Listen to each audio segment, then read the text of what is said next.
Con muchos de ustedes hemos tenido la oportunidad en el pasado de conversar, de dialogar, de debatir, no así con otros. Y debo reconocer que me alegra mucho que entre los sectores sociales se encuentre aquí la NEP y don Albino Vargas. La última vez que Albino y yo conversamos fue hace 4 años en la casa de don Guillermo Zúñiga, y estaba yo todavía reflexionando sobre si volvía a la política o no. Y don Albino me dijo: si usted se mete, don Oscar, yo le prometo que le quito 100,000 votos. Yo le doy gracias a Albino, primero porque cumplió, porque si hubieran sido 125,000 votos, pues no estaría yo aquí hablándoles.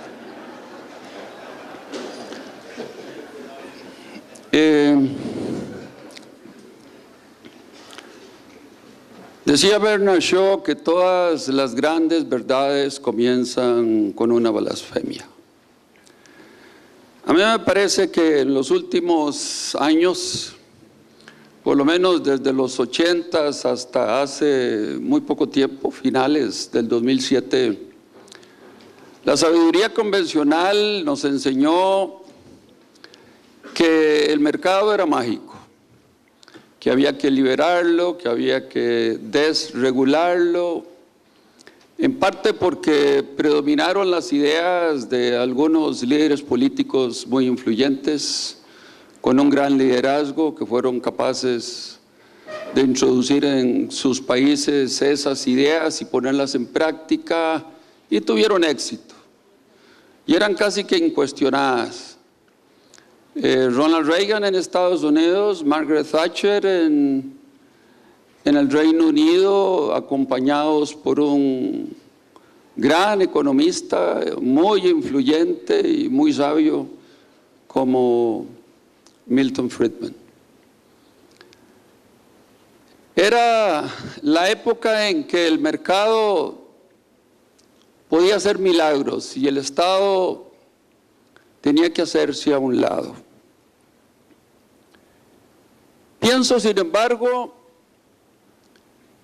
que esto se cayó porque el siglo XXI ha heredado los valores equivocados del siglo XX. Y yo francamente lo he dicho muchas veces y lo repetía cada vez que tenía la oportunidad de hablarle a la juventud en otros lares, en Estados Unidos, en Europa, en el Asia, en América Latina, de que con la ética del siglo XX es muy difícil que el siglo XXI sea un siglo mejor al siglo pasado. Ciertamente lo que ha privado es la codicia, la avidez, el querer hacerse rico en poco tiempo, en 24 horas, si fuera posible. Como dicen los chilenos, el problema no es el vino, el problema es la borrachera, el problema es el exceso, el abuso. Y los hombres de negocios, sobre todo en Wall Street, ciertamente asumieron riesgos que no deberían haber asumido, tan solo para enriquecerse en muy poco tiempo. La tentación fue demasiado grande y cometieron errores que hoy todos pagamos. Oscar Wilde decía, dándole un consejo a las mujeres, que la única manera de vencer una tentación es cediendo a ella. Los empresarios también cedieron a esa tentación de quererse enriquecer en poco tiempo y realmente han golpeado al mundo entero. Y Costa Rica no está en una burbuja, lo dije siempre, y en este mundo globalizado nos aprovechamos de las cosas buenas, porque cruzan las fronteras, pero también de las malas. Y si no, que lo diga doña María Luisa con las gripes aviares y otras que andan por ahí.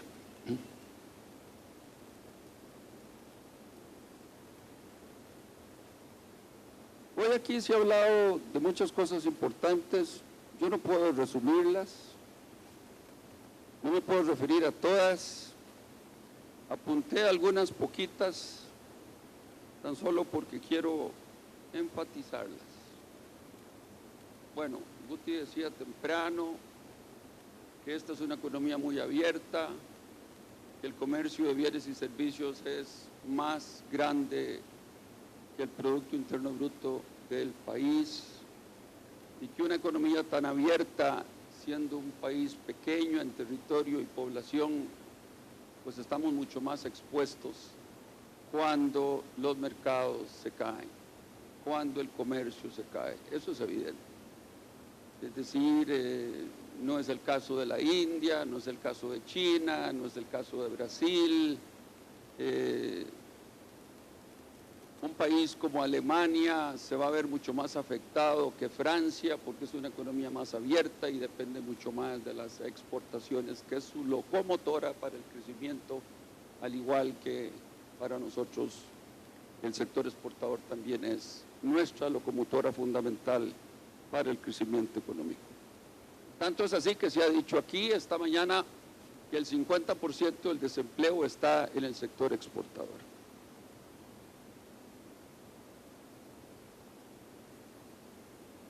Me alegra escuchar, por ejemplo, del Banco Central cuando nos dicen que el poder de compra, por lo menos en los últimos meses, no se ha erosionado.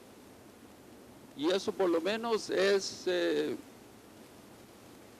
un buen augurio de que de aquí en adelante así será y que no seguirá cayendo ese poder de compra como ha venido cayendo en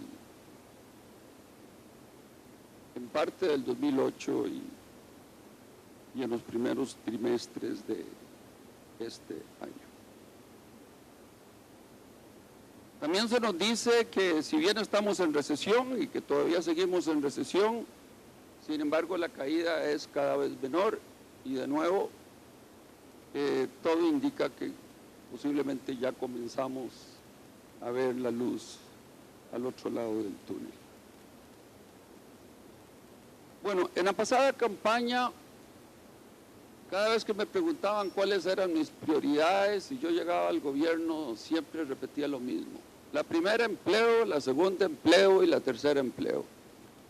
Y la verdad es que en el 2006, 2007 y buena parte del 2008 llegamos a tener la tasa de desocupación más baja casi que de toda América Latina.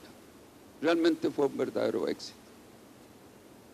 Pero como les dije a los costarricenses en aquella oportunidad, cuando hablé de vacas flacas, siempre dije que un pesimista es un optimista bien informado. Y la verdad es que había que leer muy poquito para darse cuenta de lo que nos iba a ocurrir.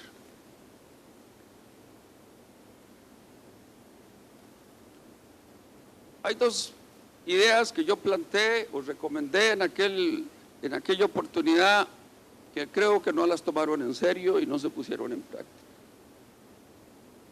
Y que demuestra un poco esa crisis de valores del mundo contemporáneo. No es nuestra. Es que nosotros predicamos la inclusión, la generosidad, la bondad, la solidaridad, pero no la practicamos. Alguien decía que nadie tiene derecho a lo superfluo mientras haya quien carezca de lo necesario. Una frase muy linda, pero que no se pone en práctica. A mí siempre me pareció que el sector privado tenía que dar el ejemplo, la clase ejecutiva, los gerentes, los trabajadores de cuello blanco, rebajándose el sueldo. Rebajándose el sueldo en una tercera parte, rebajándose el sueldo a la mitad, antes de sacrificar a los trabajadores más humildes, que son los más dispensables. Y eso me parece que con pocas excepciones que conozco en algunas empresas no fue una norma generalizada. Y la segunda recomendación fue la reducción de las jornadas laborales, de las cuales se ha hablado aquí, pero también Ahí están en Asamblea Legislativa.